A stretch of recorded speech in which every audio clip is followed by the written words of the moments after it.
How to turn on the vanish mode in Instagram.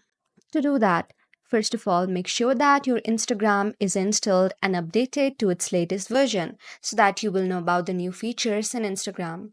After that, you can simply open the Instagram as you normally do. After opening the Instagram, you will see an interface like this. And after that, you can see on the top right section, there is a message icon. After you click on this icon, you can see the people you want to send messages to.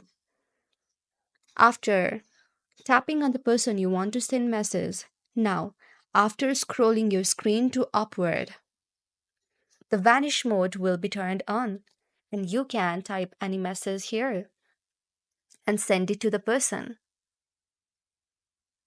And after you send the message to the person, you can again turn the vanish mode off by simply swiping up your screen upwards. So this is how you turn on and off your vanish mode. I hope this video helped you. If you like our video, please do subscribe our channel.